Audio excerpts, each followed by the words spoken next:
सबको मेरा बहुत बहुत ज़्यादा नमस्कार।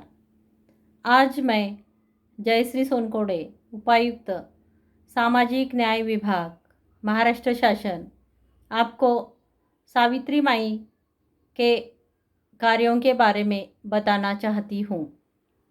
भारत में पहली बार जिस महान पुरुष ने और जिस महान स्त्री ने महिलाओं के लिए, सवर्ण महिलाओं के लिए, उसके साथ में पिछड़े वर्गों के महिलाओं के लिए और पिछड़े वर्गों के पुरुषों के लिए 1848 में स्कूल खोला था।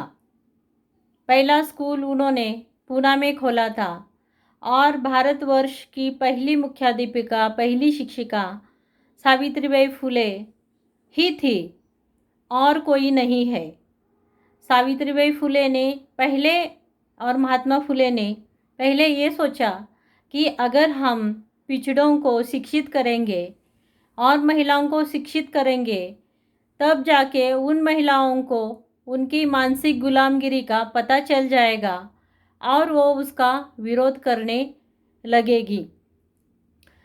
मनुवादी संस्कृति ने सब महिलाओं के लिए बहुत गलत तरीके से उनके बारे में लिखकर वो उनको हर बार उसका पालन करना ज़रूरी था। अगर कोई स्त्री उसका पालन नहीं करती तो उसके बहुत बुरे हाल सवर्ण लोग, ब्राह्मणवादी संस्कृति, मनुवादी संस्कृति करते थे। जैसे कि एक बूढ़ा इंसान है, उसको एक छोटी सी बच्ची का विवाह कर देते थे और वो इंसान मरने के बाद वो लड़की का केशवपन करके उसको विधवा का जीवन जीने का मजबूर कर देते थे और उसमें उसके ऊपर अत्याचार भी होते थे। तब वो महिला, वो लड़की अगर प्रेग्नेंट होती थी तो उसको बहुत बड़ी मुसीबत होती थी। इसका सावित्रीबाई फुले और महात्मा फुले ने बहुत संवेदनशील से विचार कर उनके घर में बाल हत्या प्रतिबंध गृह शुरू किया था, ताकि जो भी महिलाएं ऐसे कठिन प्रसंग से, अन्याय अत्याचार पीड़ित है और उनके पेट में बच्चा है तो वो बच्चा, उसको भी जीने का हक है, इसलिए उसको जीने का हक देने के लिए उन्होंने ऐसा गृह अपने घर में शुरू किया था। सावित्रीबाई फुले ने पहले खुद पढ़ाई लिखाई की और उसके बाद में महिलाओं को, बच्चियों को, छात्राओं को पढ़ने के लिए, पढ़ाने के लिए प्रोत्साहित किया और खुद जाके पहली बार उनको वो पढ़ाती थी।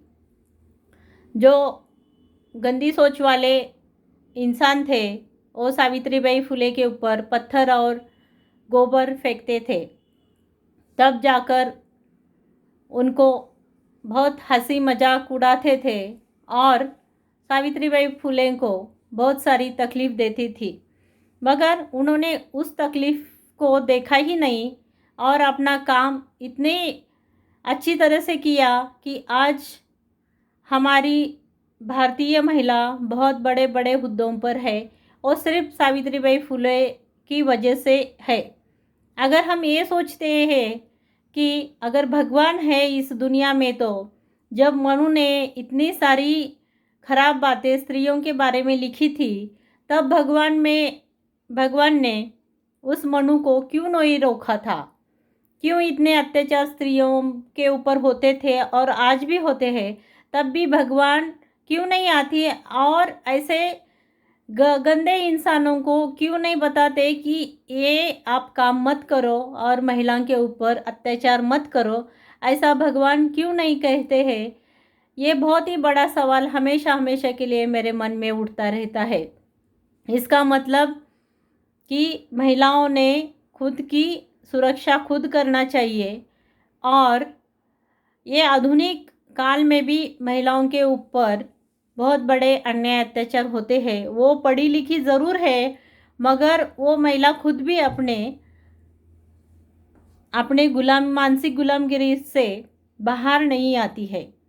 सावित्रीबाई फुले ने हमको जो भी शिक्षा दी है, वो शिक्षा का हमने उपयोग करके हम अभी बहुत बड़े घरों में रहते हैं, गाड़ी में फिरते हैं, सब कुछ हमारे पास है, हम बहुत मॉडर्न हैं। मगर सावित्रीबाई फुले ने जो विचार दिया था, वो विचार कहीं आप गुम गया है, ऐसे मुझे लगता है। क्योंकि हमारी पढ़ी लिखी बड़े बड़े हुद्दों पर रहने वाली महिला भी कर्मकांड और ऐसे गलत जो प्रथा है उसका समर्थन करती है, उसके बारे में बोलती है और वो सब बातें खुद अपने घर में करती है और दूसरों को भी करने के लिए प्रोत्साहित करती है। अगर सावित्रीबाई फुले नहीं होते तो हम लोग शिक्षित नहीं होते और हमारा जीना आज जो है वो वैसा नहीं होता, उससे बहुत ज़्यादा खराब होता, ऐसे मुझे लगता है। सवर्ण महिला तो कभी भी सावित्रीबाई फुले का नाम नहीं लेना चाहती है। वो तो बस भगवान भगवान भगवान के पीछे ही रहती है। अगर भगवान थे तो उन्होंने आपके जो तकलीफ़ें थी वो दूर क्यों नहीं की, और सरस्वती के नाम से वो अपने घर में फ़ोटो लगाती है। सरस्वती ने इस दुनिया में कौन सा भी स्कूल कभी भी खोला नहीं है और उस सरस्वती जी को किसी ने भी नहीं देखा है। हमने देखा है तो हमने सिर्फ सावित्रीबाई फुले के काम को देखा है और सावित्रीबाई फुले को देखा है। तो मुझे ऐसा लगता है आज की जो महिला है उनके ऊपर जो अत्याचार हो रहे हैं, फिर से वो मनोवादी संस्कृति की गुलाम होती जा रही है। सिर्फ कपड़े मॉडर्न पहनने से, इंग्लिश भाषा बोलने से और मॉडर्न रहने से हम लोग मॉडर्न नहीं बन जाते, हम लोग अपने विचार से मॉडर्न बनते हैं। और आजकल देखो तो विज्ञानवादी दृष्टिकोण कहीं खो सा गया है। ऐसा लगता है हर कोई वो भगवान के पीछे भागता रहता है और बोलता है मुझे भगवान ने ये दिया, मुझे भगवान ने वो दिया। मगर मैंने तो कभी किसी भगवान को देखा नहीं और मुझे तो किसी भगवान ने कुछ भी नहीं दिया। मुझे जो दिया है सावित्रीबाई फुले, महात्मा फुले, राजर्षि शाहू महाराज, डॉक्टर बाबा साहेब अम्बेडकर, इन लोगों के वजह से मैं आज इतना अच्छा मेरा जीवन जीती हूँ। तो मुझे ये कहना है मेरे बहनों को कि आप अपनी सोच बदलिए। ज़रा साइंटिफिक अप्रोच है तो वो अप्रोच अपने मन में, अपने दिमाग में कहीं तो लाइए। हम लोग हमेशा ये देखते हैं कि कुछ भी हो रहा है तो हर जगह सिर्फ भगवान का नाम लेना, घर में भगवान, बाहर भगवान, ऑफिस में भगवान, हर जगह भगवान भगवान। तो फिर हमारा क्या काम है, ऐसा मुझे लगता है। मैं किसी भगवान को दोष नहीं दे रही हूँ, ना कि किसी भगवान के ऊपर मैं टीका करना चाहती हूँ। मैं सिर्फ इतना चाहती हूँ कि जो जिंदा इंसान ने अपने लिए काम किया है, वो जिंदा इंसान को आप याद करो और उनकी फ़ोटो अपने घर में लगा। अगर वो जिंदा इंसान सावित्रीबाई फुले नहीं होती तो हम लोग भी नहीं होते। आज महिलाओं को इतने राइट्स मिले हैं और इतने कानून में उनके लिए बहुत सारी बातें हैं, मगर फिर भी अत्याचार बढ़ रहे हैं। तो इसके बारे में हम लोग सोचते हैं तो ऐसा लगता है कि उसमें जो वैचारिक और मानसिक विचार करने की जो कमज़ोरी है वो बहुत ज़्यादा महिलाओं में है, क्योंकि वो साइंटिफिक अप्रोच देखना नहीं चाहती, वो सावित्रीबाई फुले को समझना नहीं चाहती, वो सावित्रीबाई फुले को पढ़ना नहीं चाहती। सिर्फ वो जिस जिस दिन उनकी जयंती रहती तो उसी दिन ही सिर्फ सावित्रीबाई फुले ऐसा बोलते हैं, फिर से घर में आकर वही कर्मकांड और वही सब बातें करती रहती है। तो जब तक अपनी सोच, अपने विचार हम नहीं बदलेंगे तब तक हम मानसिक गुलामगिरी से बाहर नहीं आएंगे। आप कितना भी मॉडर्न कपड़े क्यों ना पहने, कितना भी मॉडर्न क्यों ना रहे, कितने भी मॉडर्न लाइफस्टाइल क्यों ना जिए, मगर जब तक अपनी सोच नहीं बदलती तब तक आप मानसिक गुलामगिरी में रहेंगे, ऐसे मुझे लगता है। सावित्रीबाई फुले ने अस्पृश्य महिलाओं के लिए, छात्राओं के लिए भी स्कूल खोला था। उन्होंने स्कूल खोलकर सब बच्चियों को पढ़ना सिखाया, लिखना सिखाया। मेरी माँ भी पढ़ी लिखी है और मैं भी पढ़ी लिखी हूँ। मेरी माँ टीचर थी और मैं बहुत बड़ी ऑफिसर हूँ।